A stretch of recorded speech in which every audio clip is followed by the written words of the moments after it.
안녕하세요. 주양가족 여러분, 김성미 목사입니다. 오늘 하루도 우리를 사랑하시는 그 자비의 하나님께 우리의 삶을 맡겨드리는 귀한 축복의 사람들이 되시기를 주의 이름으로 바랍니다. 2023년 2월 6일 오늘의 주만나는 다시는이라는 제목으로 사사기 10장 6절에서 16절 말씀을 묵상하고자 합니다. 사사기는 범죄와 회개, 용서의 사이클이 계속돼서 진행되어집니다. 오늘 본문의 이스라엘은 또다시 범죄했습니다. 이런 이스라엘 백성의 모습에서 우리 자신의 연약함과 또 약한 믿음을 보게 됩니다. 오늘 말씀을 통해 우리의 삶이 어떻게 변해야 할지 고민해 보기를 바랍니다. 첫째로 생각해 볼 것은 이스라엘의 범죄입니다. 외부의 침략이 없는 동안 태평시대를 지내던 이스라엘은 또다시 우상숭배의 죄를 지었습니다. 그래서 또다시 하나님의 마음을 아프게 하여 하나님의 징배를 받게 되는 것을 볼 수 있습니다. 사사기 10장 6절은 이스라엘 백성의 배교 행위를 상세하게 묘사합니다. 저들은 여호와를 버리고 대신 주변의 여러 신들을 섬겼습니다. 즉 가나안의 바알과 아스타롯, 아람, 시몬, 모압, 암문 그리고 블레셋의 신인 다곤까지도 섬겼던 것입니다. 다시 말해 하나님께서 이스라엘 백성들에게 가나안 땅에 정착하게 해주셨음에도 불구하고 하나님 대신 주변의 이방 신들을 섬기는 배교 행위를 하였던 것입니다. 이러한 이스라엘 백성들에 대해 하나님의 진노가 7절 이하에 기록되어 있습니다. 여호와께서 이스라엘에게 진노하사 블레셋 사람의 손과 암몬 자손의 손에 그들을 파심해 이러한 하나님의 진노의 결과로 암몬 자손과 블레셋 자손들이 요단 동편 길르앗 땅에 있는 이스라엘 백성들을 18년 동안 통치했습니다. 또한 암몬 자손은 요단강을 건너와서 요단강 서편에 살고 있던 에브라임, 유다, 베냐민 족속까지 공격함으로 이스라엘 백성들의 공고함이 가중되었다라고 구절은 말씀하고 있습니다. 사사기 10장 6절에서 9절은 전형적인 사사기의 틀에 의한 소사사 얄 이후의 이스라엘 역사에 대해 설명합니다. 특별히 이스라엘의 배교에 대한 하나님의 진노, 즉 죄에 대해 반응을 가리키고 있습니다. 진노란 인간의 감정적 분노가 아니라 죄에 대한 하나님의 심판인 것입니다. 따라서 진노와 증오는 다릅니다. 진노는 회복을 목적으로 이스라엘 백성들에 대한 사랑의 일환으로 나타나는 것이지만 증오는 불의이고 동시에 멸하는 것을 추구합니다. 둘째로 이스라엘의 부르짖음과 회개입니다. 사사기 10장 10절 이하의 분위기가 완전히 반전됩니다. 앞에 6절에서 9절이 이스라엘 배교에 대해 언급하는 반면 10절 이하는 이스라엘의 회개에 대해 기록하고 있습니다. 전자는 절망을 보여준다면 10절 이하는 희망의 메시지를 전합니다.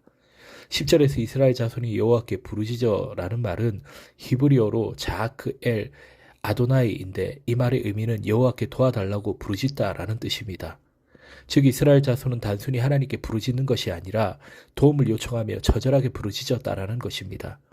10절에서 이스라엘은 구체적으로 자신들의 죄를 고백하고 있습니다. 우리가 우리 하나님을 버리고 바알들을 섬김으로 주께 범죄하였나이다. 이처럼 죄에 대한 회개는 구체적이어야 하고 철저해야 함을 보여줍니다. 11절에서 12절에서는 하나님께서 이런 이스라엘에 대해 과거의 구원사를 언급하시면서 이스라엘에 대한 불편한 신기를 나타내셨습니다. 첫째, 애굽 사람의 손에서 구원하신 출애굽 사건. 둘째, 아모레 사람에게서 구원한 이 모세가 아모리 왕 시온과 옥을 멸한 사건. 셋째, 암몬 자손에게서 사사 에웃의 사건. 넷째, 블레셋 사람들에게 아넷의 아들 사사 삼갈이 소문은 막대기로 블레셋 사람 600명을 죽인 사건. 다섯째, 시돈 사람 아말렉 사람 마온의 사람들에게서 구원. 이후 역사에서 하나님께서 구원하셨습니다. 이렇게 너희를 구원해 주었지만 너희들이 지금 변화된 것이 무엇이냐라는 것입니다. 과연 진정한 회개는 무엇인가 하는 것입니다. 그래서 13절에서 하나님께서 내가 다시는 너희를 하지 아니하리라 라는 말씀에 불편한 신기를 나타내십니다. 14절에서는 하나님께서 너희들이 그렇게 위하고 섬기는 이방인들에게 어려움을 해결해 달라고 호소하라고 말씀합니다. 이 말씀은 이방 신들이 이스라엘을 구원할 수 있다는 뜻이 아니라 오히려 그들이 너희를 구원하겠느냐 하는 부정적인 의문문이 내포되어 있는 표현입니다. 그리고 이스라엘의 구원은 오직 여호와 하나님께만 있음을 강조하는 것입니다. 이에 대해서 15절에서 16절에서 이스라엘은 다시 하나님께 구원을 요청합니다. 이때 이스라엘은 단순히 말로만 요청하는 것이 아니라 자신들이 여호와께로 돌아섰음을 보이면서 도움을 요청했습니다. 특히 여기서 히브리 동사 헤시르가 사용된 것은 이스라엘이 이방 신들을 제거했음을 강조하려는 것입니다. 16절에 자기 가운데서 이방 신들을 제거하여 버리고 여호와를 섬김에 여호와께서 이스라엘의 공고로 말미암아 마음에 근심하시니라. 이처럼 우상을 제거하는 행동으로 돌았을 때 하나님께서 그 회개를 받으심을 알 수 있습니다. 사람은 태평할 때 교만하여 창조주 하나님을 잊어버리기가 쉽습니다. 그리고 우상 숭배하는 죄악을 저지르는 것을 볼 수 있습니다. 바로 이러한 배교 행위에 대해서 하나님은 진노하셔서 사람이 철저하게 회개하게 하시고 죄에서 벗어나게 하십니다.